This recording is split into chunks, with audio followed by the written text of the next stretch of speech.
Interesting video I wanted to make. I love this subject, even though it's kind of spooky when you really dive into it.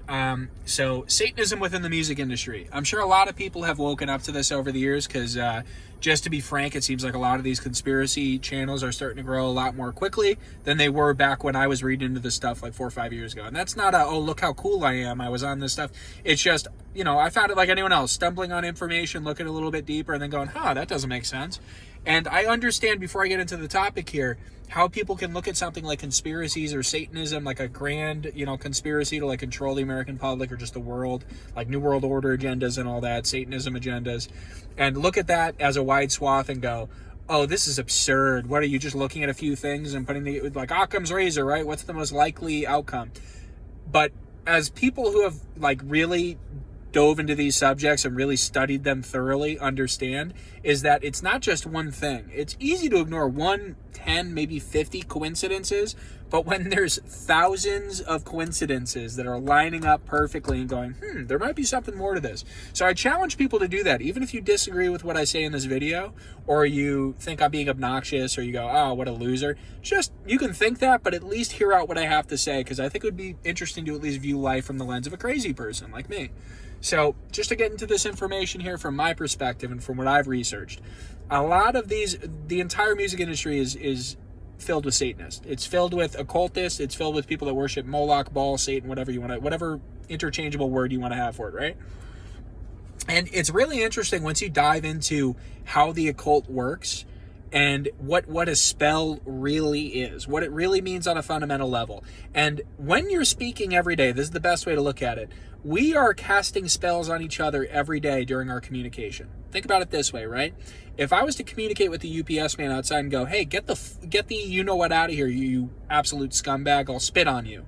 What would the reaction be from my words saying that? Either he'd want to fight me, or he'd want to report me to the police, or he'd never want to come back to my residence again. So through the power of my words, my body language, and how I'm saying things to him, there's a reaction. So I'm having an effect on him through my words, right? So we have our words so we're all wizards in a way, right? We're all given that ability by God to interact with each other and to influence the world through our words, actions, and intentions. So what these high-ranking wizards and witches do in the music industry is when you look at the structure of certain songs, and I'll use one song as an example, right? We all know what the CIA did for the people that are involved in conspiracies, that the CIA is involved in basically everything to a certain extent, but especially black communities. African-American communities, I don't like using that because, again, we're black Americans. We're all Americans here, right? I prefer black Americans, but I know some people have an issue with that, so I'll say people of color, right? So black Americans or people of color within those communities have been completely oppressed. It just, I encourage people to not look at that situation as, oh, Whitey did it, or this group of people did this. It's really, like, if you really want to look at it, it's the CIA. And we can go into more detail in another video what George Bush Sr. did with the CIA and all that, to plant drugs within those communities, and then the war on drugs and how that expanded into the situation we're in today in those communities where there's such a loss of hope and there's so much pain and suffering there. And very little of it was the actual fault of the people involved in it. They were victims for the large part. And I think if black Americans were to actually wake up to how dark this goes and how much they've been manipulated and how much this has been pre-planned, pre-organized, and executed by people that knew very well what they were doing and what they wanted to do to these communities, I think it would cause a lot of issues for the CIA. So just to get out the main point of this video, because I'm rambling a lot. If you look at a song like let's look at Future, right? And you can pick any of these out and kind of stretch them out and look at all the verses independently. Move That Dope just played on the radio when I would turn on my car. And what is the base message of that song? It's a repeating line. Young, move that dope, move that dope, move that dope. Said in a catchy way, and it's said in a scheme that almost fits into your head. Like, people remember these songs easily because they're so catchy.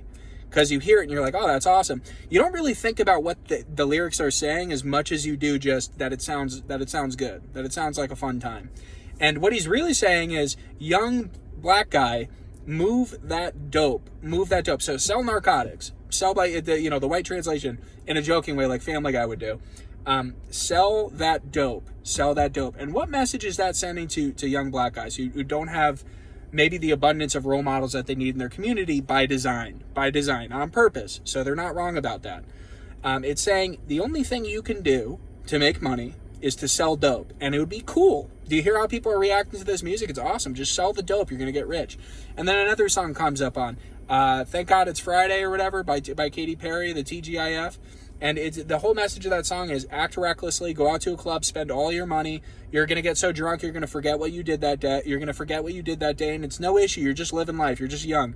You know how many people have died probably listening to that song in the background going like, well, Katy did it. She's rich and famous. Let me turn this music on. It's like, what people don't realize is music can subconsciously program your mind because you're picking up on subliminal messages as well.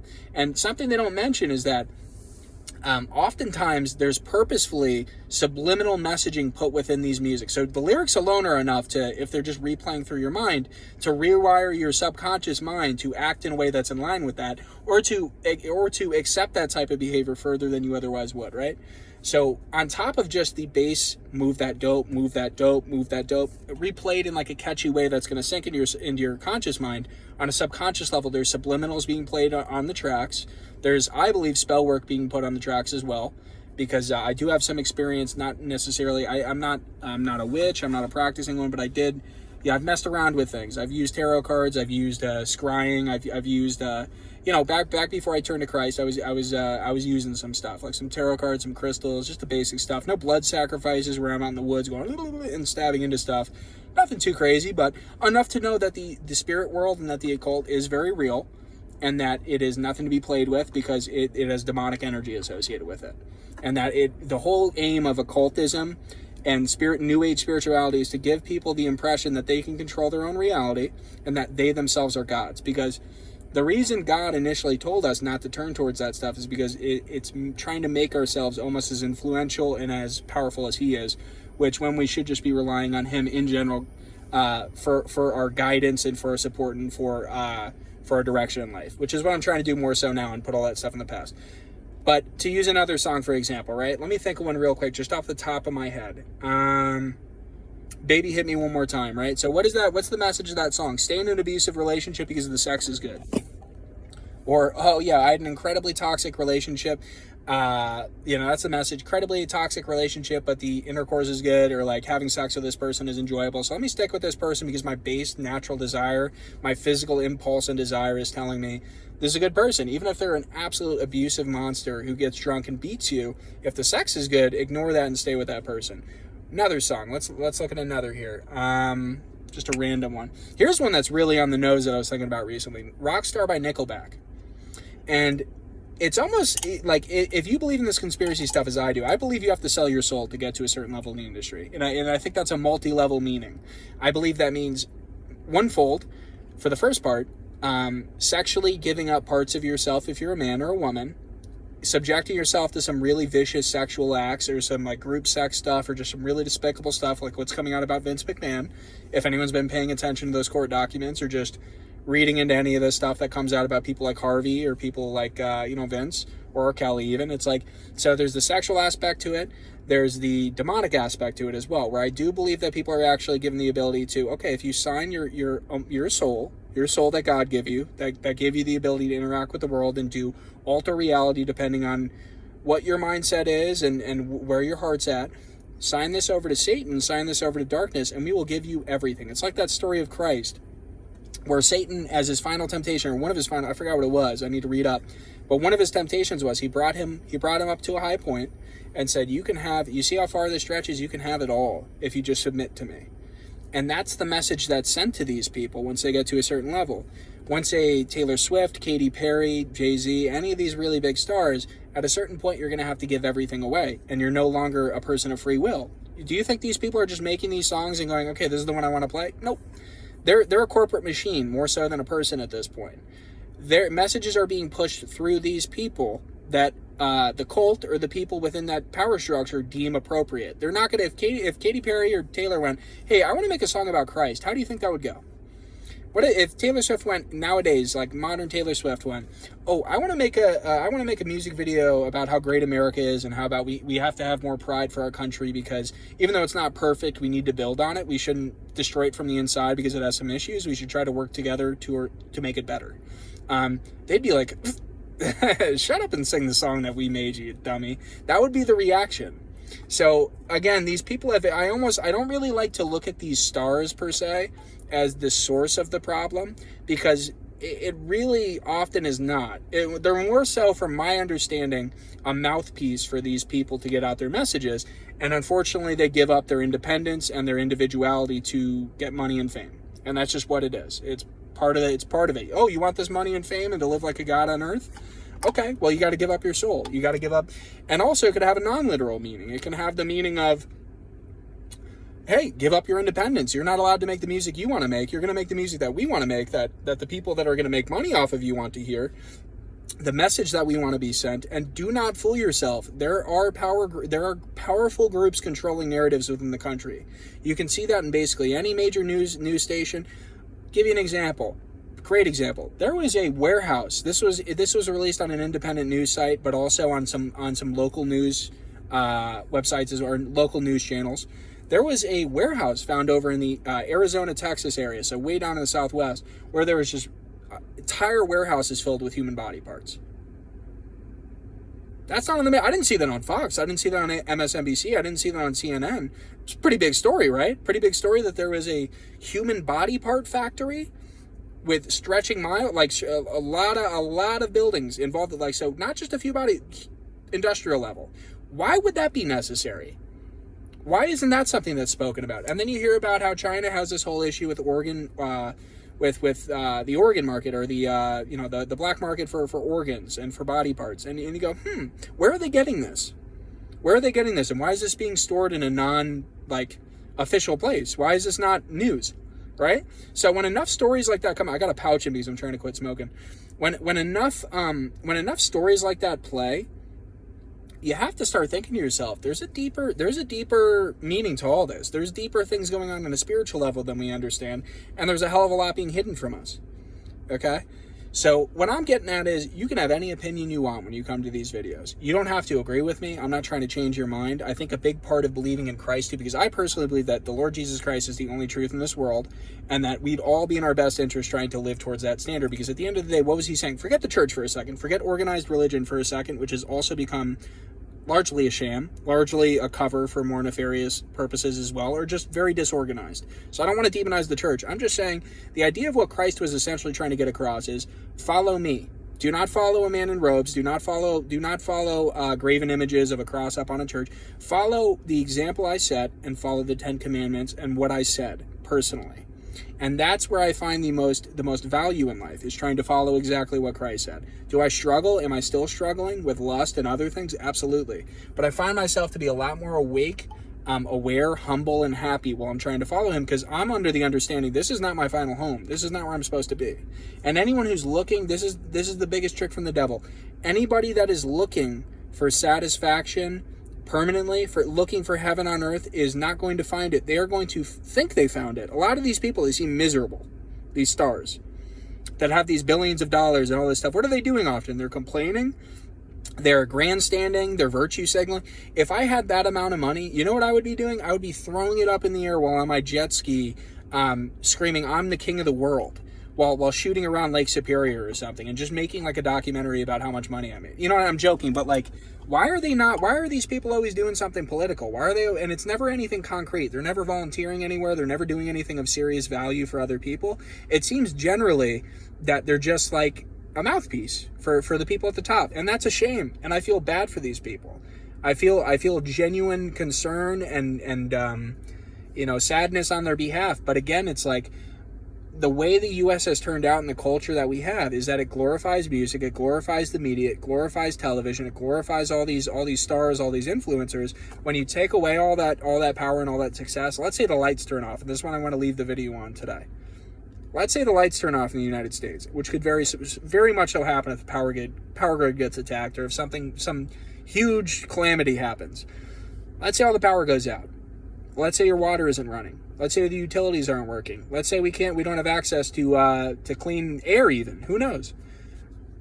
Or is all this stuff going to matter? Is who makes the most money going to matter? 222 on the clock, which I do like angel numbers still, which some people vary on whether that's occultic or not. I don't think so. I think the spirit realm tries to connect with people in very unique ways.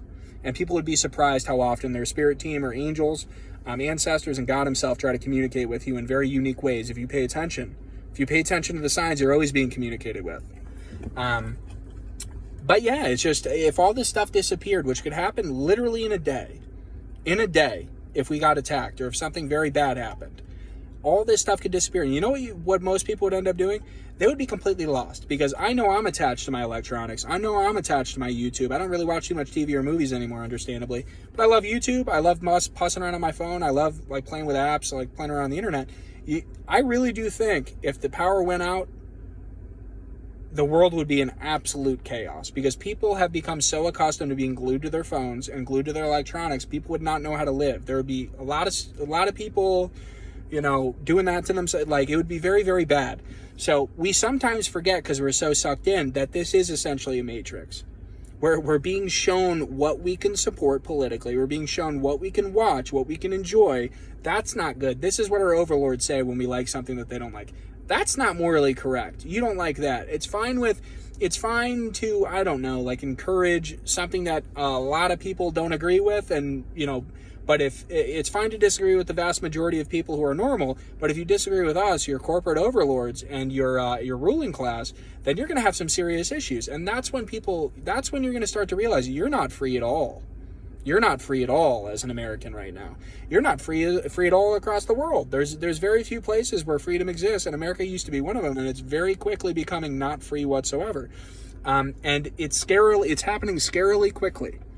Okay? So, again, I'd say, just as like this video kind of went all over the place, and I'll go more in detail with this because it was kind of a wide touching on a bunch of topics, but I plan to post more about this stuff in more concentrated bursts. But when you're listening to these songs, as a little thought exercise, when you're listening to the radio, or when you're listening to your playlist of one of these big artists, not like an indie person who independently does stuff like a Russ or something like that, somebody who's really an industry, like either an industry plant, or somebody that got high up in that industry as like a billionaire, really listen to what they're saying and think about what let's just say these spells are real, right? Just play the thought exercise, even if you don't believe it. These spells are real. These suggestions, these hypnotic suggestions and subliminals are real. Listen to the lyrics and think about what they imply, and what they could make you think is normal, and what that could make you do. Like, would I have sipped lean if Future hadn't talked about it? I know a bunch of people. I'll leave it actually on this.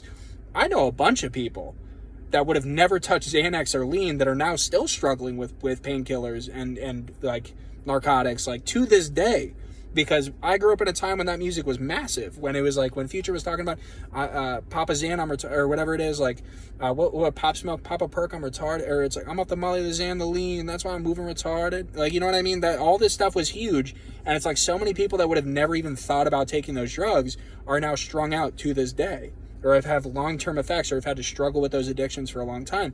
And when you hear it so often, it becomes normal. You go, everyone's doing it. And it's like, I remember asking one of my friends someday, I'm like, why are you sipping lean? Like, what are you talking? He told me when he was at college, it's like, oh, I got some lean. It's like, why were you even looking for that? It's liquid heroin. And he's like, you know what I mean? So just something to think about, guys. So I'll be posting more often. And again, don't feel bad if you disagree with me, or if you don't. Again, I love Jesus. He's the only reason that I get up happy in the morning, and I'm always happy, because I know I'm being looked out after, and there's a God who cares about me. But you don't have to agree with me. If you come to this video and you dislike what I'm saying, that's also fine. Just try to be respectful. That's it. Thanks.